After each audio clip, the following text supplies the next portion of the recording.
Okay, dumako naman po tayo dito. Dumako naman po tayo dito sa eto po, yung bago niya pong ano tawag dito, bago niya pong interview. Ito po inuulit ko, ito po ang bagong interview ni Sarah. Walang script. Aray ko.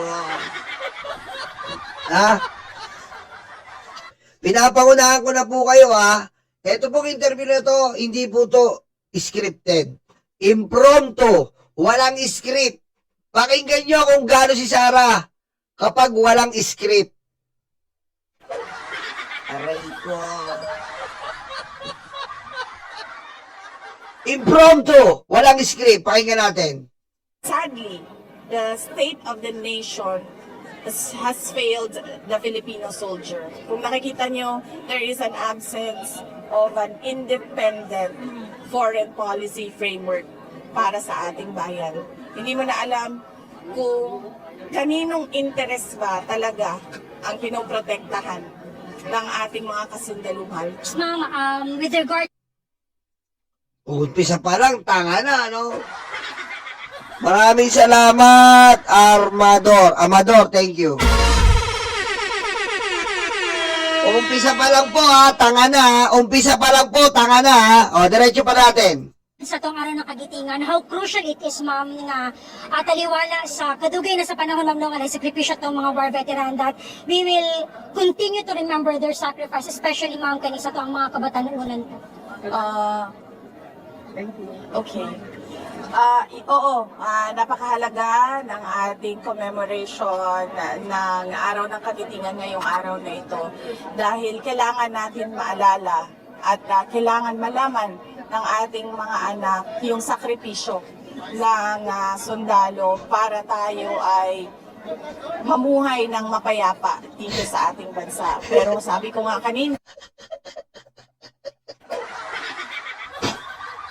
Teka, tignan nyo Tignan nyo Kailangan mo alalahanin ang sakripisyo ng sundalo para mabuhay ng mapayapa sa ating bansa. Aray ko. Walang script yan Walang script yan. Impromptu.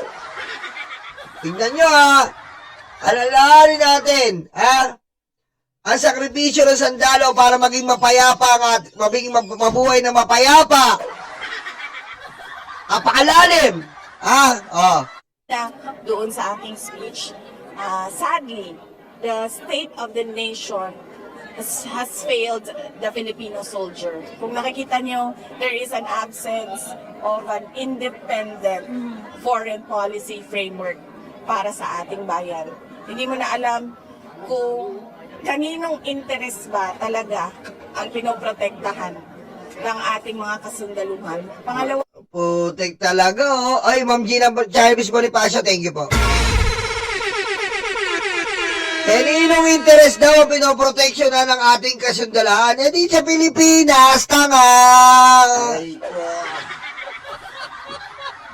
Sa Pilipinas! Kayo lang naman sa China Ang bobo-bobo mo, alam mo sino pinoprotektahan ng sa kasundalan? Di sa Pilipinas. Kayo, anong ginawa nyo? Nagpapasok kayo ng 30 with rank. May ranggo na Chinese sa ating kasundaluhan. For the record yan. Kaninong interes ang pinoproteksyonan nyo? Sa China. Aray ko. Diba? Nagpapasok kayo, inuulit ko, ng mga may ranggong Chinese military sa Philippine military. Kaninong interes pinoproteksyonan nyo? Sa betlog ni Xi Jinping.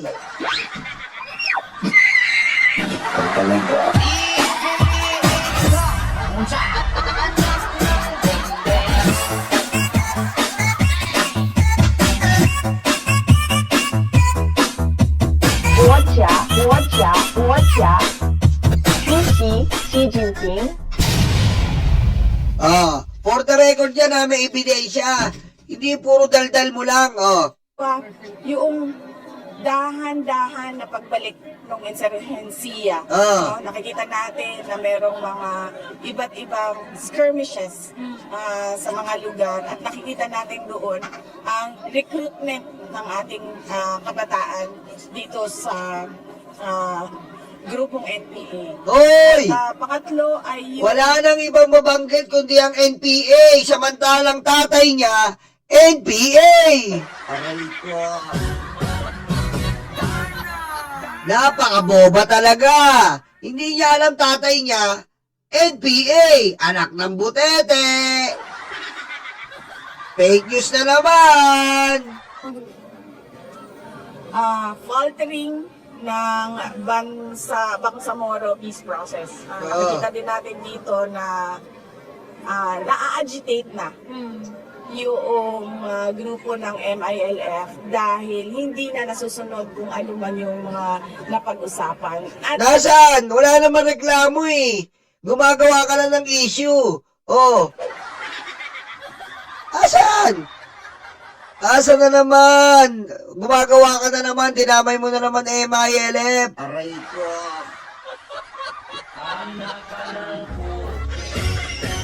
Ah. Dinamay mo na naman MILF. May makalang, may masabi. nakikita nila mabagal yung pagbabago doon sa kanilang lugar. Thank you, ma'am. We have, sir, Mabagal daw yung pagbabago sa kanilang lugar. Ano yun? Boba, no? Ah. Arjun from GMA. Sir Arjun? Ma'am, good morning po. Ma'am, napapatuloy po na crisis ngayon, lalo na sa enerhiya sa langis, ma'am. At ito yung dapat na hakbang na gagawin ka na pamahalaan kung maibsan yung mga nararamdaman na kahirapan ng ating mga kababayan. At sa daw Sa crisis ng langis, ma'am, ito ba dapat ang gawin ng ating pamahalaan upang maibsan yung nararamdaman ng kahirapan ng ating mga kababayan? paniwala po kung Ano daw gagawin? Sa krisis ng langis, krisis ng langis para maramdaman ang ginawa ng ating taong bayan. Sagot! ang tanong is, ano pa dapat ang ginagawa ng pamahalaan? Ay dapat tanungin natin ang ating Pangulo, no? Ano pang ginagawa niya? Para tulungan ang mga kababayan natin na tinatamaan o nahihirapan dahil dito sa epekto ng krisis sa Yung Pangulo may ginagawa, ikaw wala kang ginagawa. Bobo. Aray ko. Bobo talaga nito, men. Hoy, DDS yung presidente nyo. Nagkakaradalawan. Ano ba daw ginagawa ng pamahalaan? Babanggit lang natin, meron po silang subsidiya sa operator at driver. Meron din pong diskwento sa mga pampublikong mananakay. Ikaw!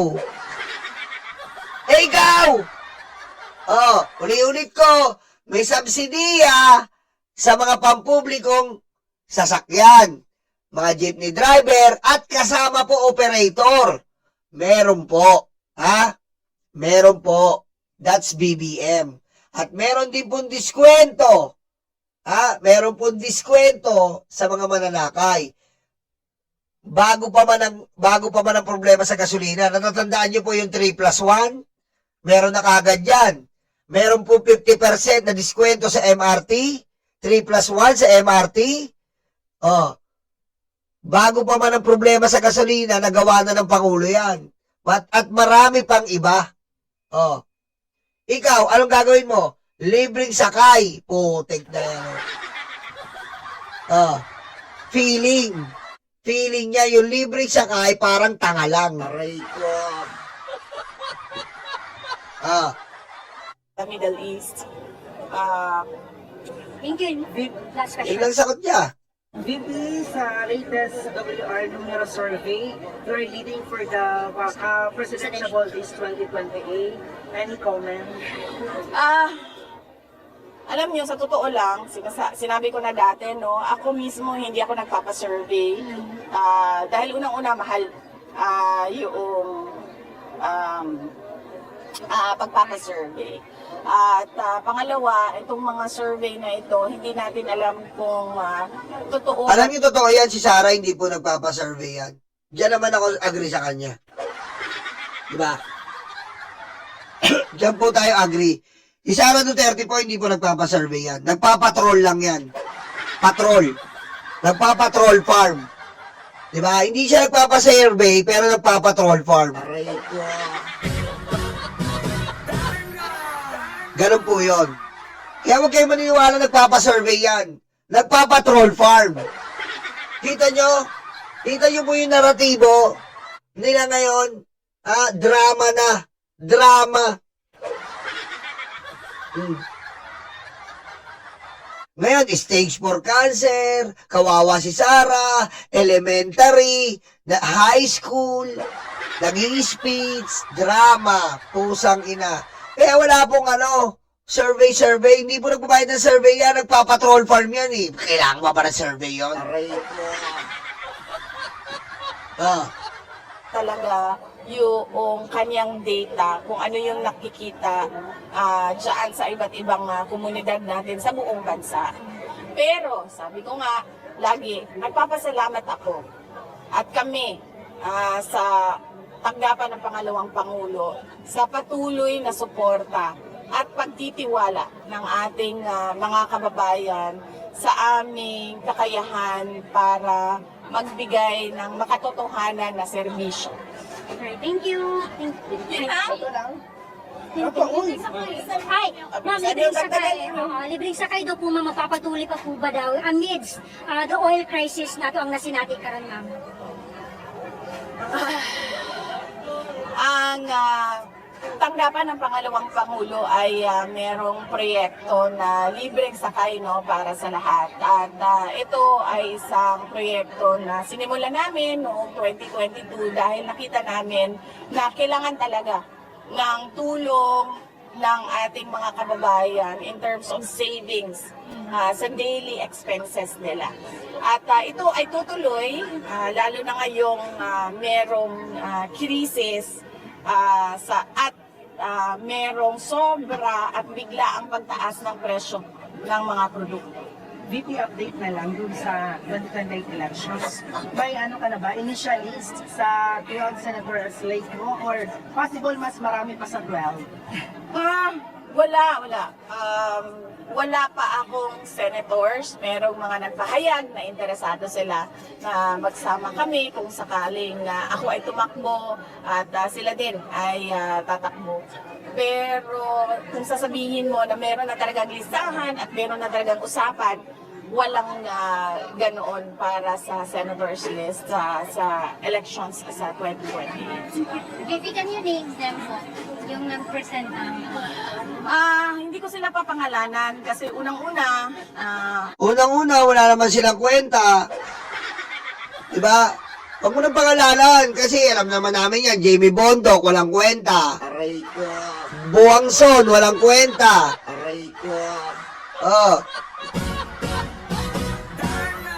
Philip Salvador. Huwag na natin pangalanan, Jingo Estrada. Diba? Joel is Lord. Mga walang kwenta. Huwag mo nang pangalanan dahil nakakainis lang. matindi at mainit ang politika ngayon, no? Lahat ng lumalapit, nakadikit, kaibigan ko ay inaharas, inatreten, pinapailan ng kaso, inaatake. So hindi ko sila papangalanan. Unang-una dahil dyan. Pangalawa, dahil kaming lahat ay presumptive candidates pa lang. Dahil wala pa namang filing ng candidacy. So hindi natin alam kung matutuloy ba talaga yung pagtakbo nila or hindi. Antayin natin sa darating na, at malapit na yon, darating ng period of filing ng candidacy sa susunod na. Sa susunod na taon. Last na lang, VP, kailan ang right time na i-dedicate mo yung vice president mo? Running mate mo, right time, kailan? Depend kung ready, kung meron na, dahil sa ngayon wala pa naman ako vice president na candidate na kasama, kung meron na at ready na siya, na magpahayag na siya ay tatakbo bilang vice president. Sabihin mo na si Marcoleta o kaya si GMA lang naman yan eh. Thank you. Sorry po, papababa pa po. price, real prices. Mapapababa siya kung magagawa nila ng paraan yung problema sa supply doon sa Middle East. Or mapapababa siya kung merong ibang supply na hindi dumadaan sa Middle East. Aray ko.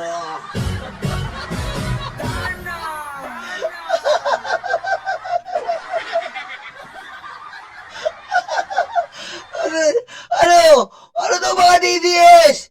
Pababa supply ng langis. Pakinggan nyo mga DDS baka naman sabihin nyo, baka sabihin nyo, ini-AI natin, pakinggan nyo, Mapapababa siya Bababa tayo yung supply, kung magagawa nila ng paraan yung problema sa supply doon sa Middle East. Aray ko.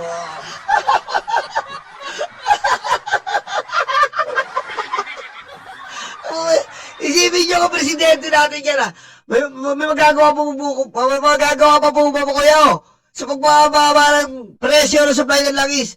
Mapapababa siya. Mapapababa siya kapag mababa yung supply na binibigay ng Middle East. Aray ko. Boba! Ang boba talaga. Di ba? Napaka-boba po talaga. Hindi lang naman sa Middle East Hindi naman sa iba na Middle East lang ang langis Tanga. Aray ko. Boba ka. Akala niya, Middle East lang ang kinukuha ng supply ng langis. Boba! Aray ko. Akala niya doon lang kinukuha na ng langis. Puro ka Middle East. Boba ka talaga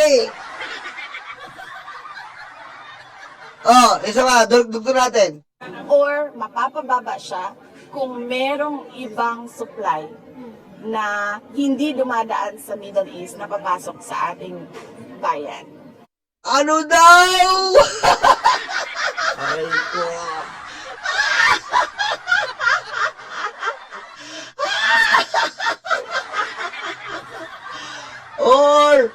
Mababa siya kung merong hindi dumadaan na supply sa Middle East. Aray ko.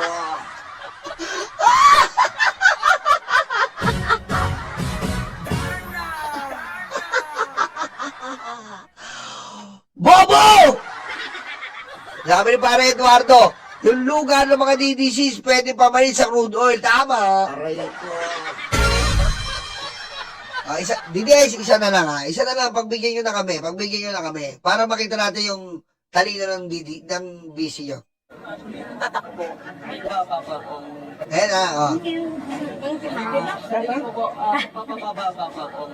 price, real prices. Bababa ang presyo ng petrolyo. Impromptu. Walang script. Impromptu.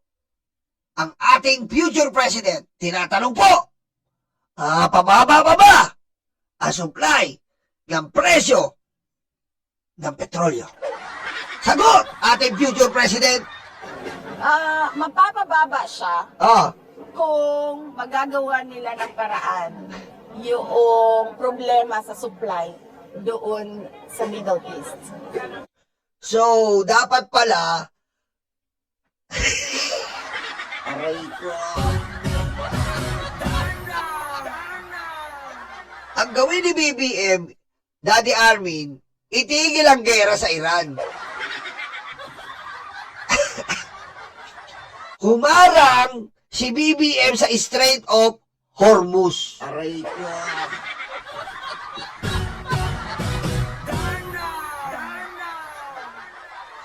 Diretso. Or mapapababa siya kung merong ibang supply na hindi dumadaan sa Middle East na papasok sa ating bayan.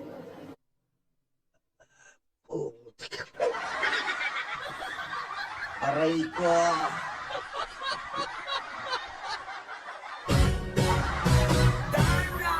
Oh! Oh! Oh! Oh! Oh! So hanggang merong bangayan sa Middle East, patuloy ang pagtaas ng presyo ng crude. Oo. Akala ko ba, ano ba talaga? Akala ko ba, aray ko. Bobo talaga to. Ang bobo po talaga. Di ba? Sabi ko sa inyo dapat sinabi mo, nung pandemic, napababa namin yung langis. Nagpadala kami ng eroplano papuntang Davao. Aray ko.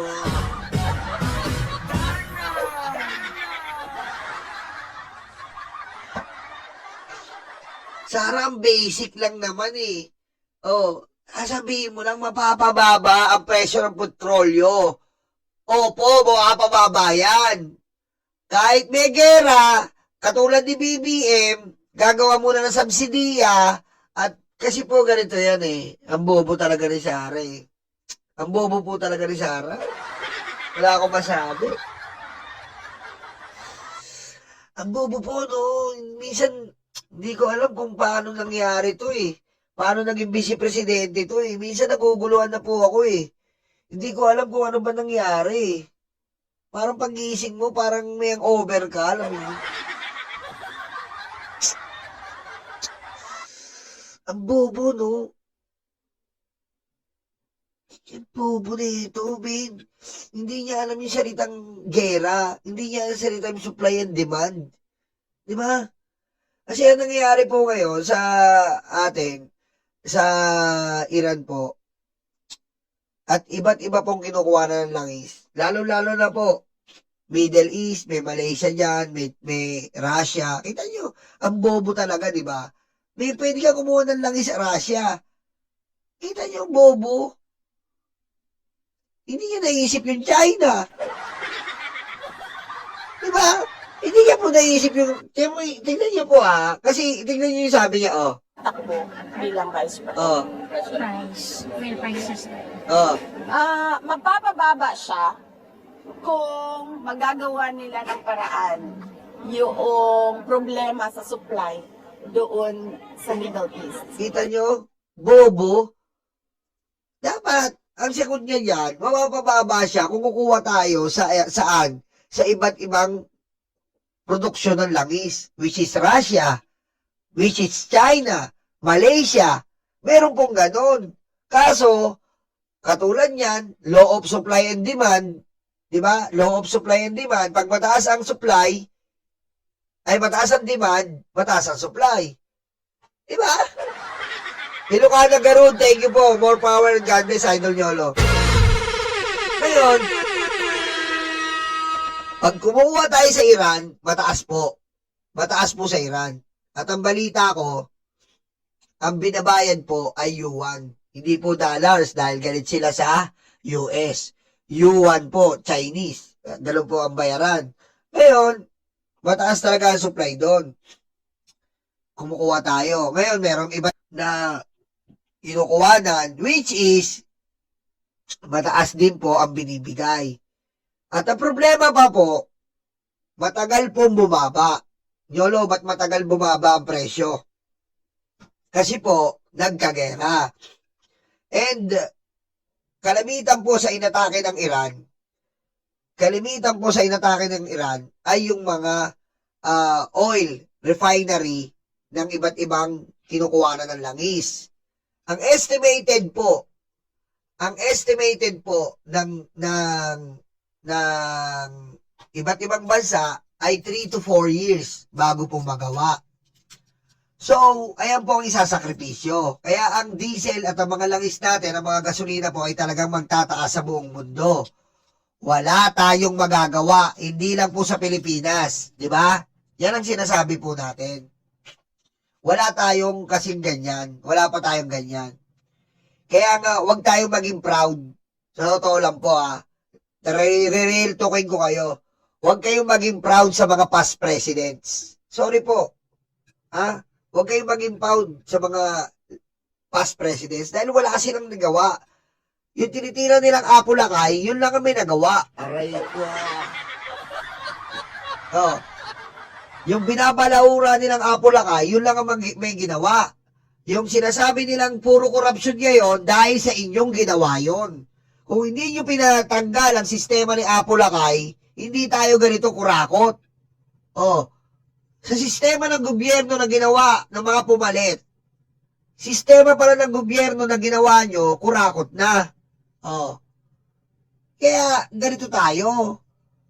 Diba?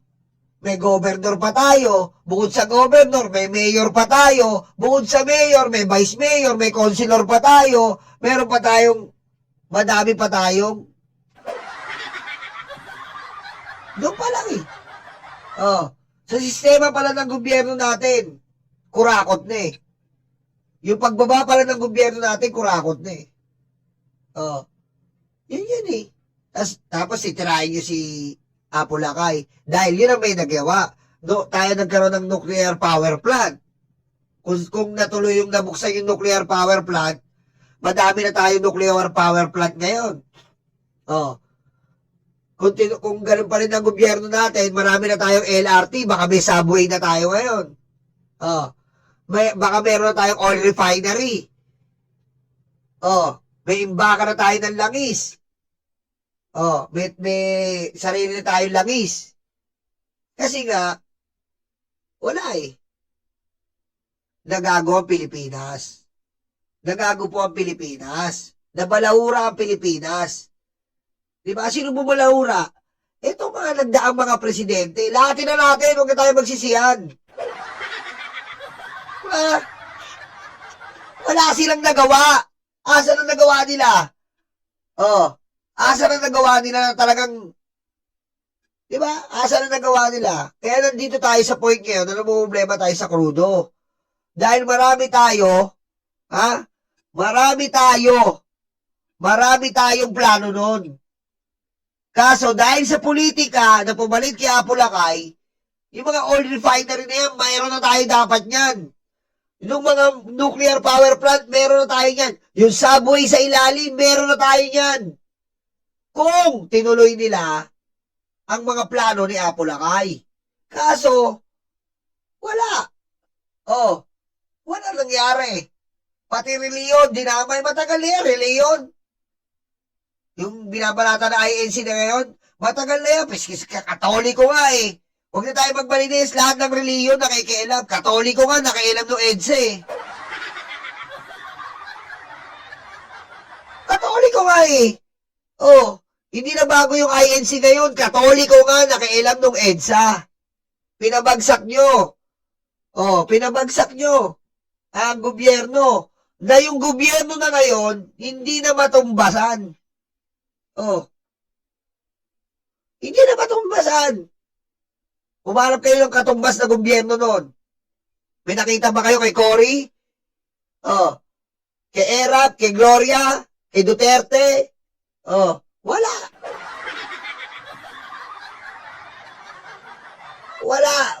Wala kayong nakita. Oh, si Cory, ano na patayo? Sige, name it. Wala. Si Ramos, pinagbibenta pa yung mga government. Wala. Walang nangyari sa lahat ng presidente paatras. Real talk yan. Ngayon, dapat mas maunlad tayo sa maunlad ngayon. Kaso sinira ng mga tao. Oh, ngayon, nasa na? Wala. Wala tayo ngayon. Kasi nga, simula nung wala si Apulacay, kurakot na lahat. Yan ang real talk. Kung nandito yung gobyerno ni Apulacay, which is, ang presidente ang nagdidesisyon sa lahat. Ang presidente ang may hawak. Putik, babalatan niyo yung Marcos na Apulacay na pumatay.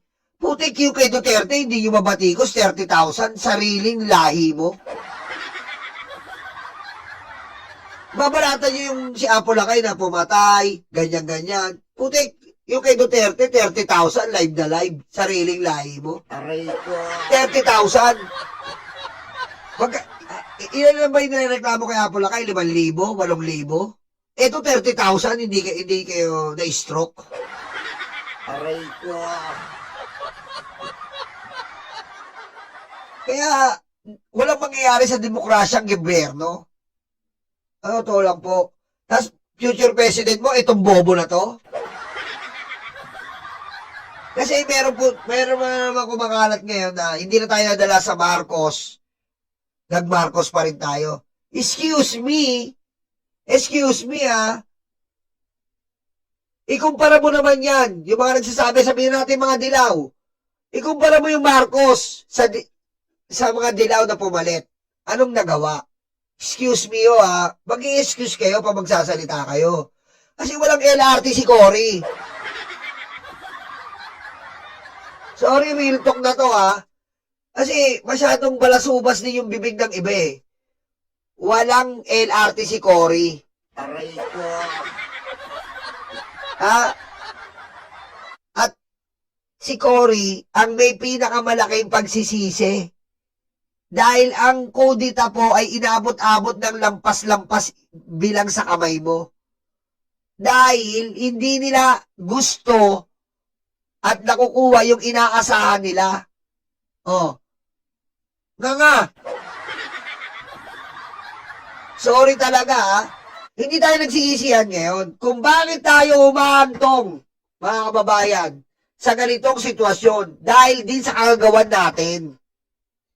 Kung magsisihan tayo, sisihin nyo sarili nyo. Sisihin nyo sarili nyo kung bakit nandito tayo. Kayo nagluklok. Kayo nag-EDSA. Oh. Mariliyon. Nagsama-sama kayo. Oh. Eh, yung kay Apolacay, isa tayo sa unang nagkatangke. Tingnan nyo sa Ilocos, nandun. Isa tayo sa unang nagkatangke. Isa tayo sa unang nagka-LRT. Isa tayo sa unang nagka-nuclear power plant. Isipin nyo yun. Hindi pa muwang ang impormasyon. Wala pang impormasyon. Wala pang teknolohiya. Ang teknolohiya, pinasok na dito. Wala pa yung China sa West Philippine Sea. Sinicure na yan ni Apolacay. Ngayon, lahat ng ginawa ni Apolacay, sinira nyo. Yan ang dinadanas natin ngayon. Problema sa kuryente. Problema sa transportasyon. Problema sa nasasakupan sa West Philippine Sea.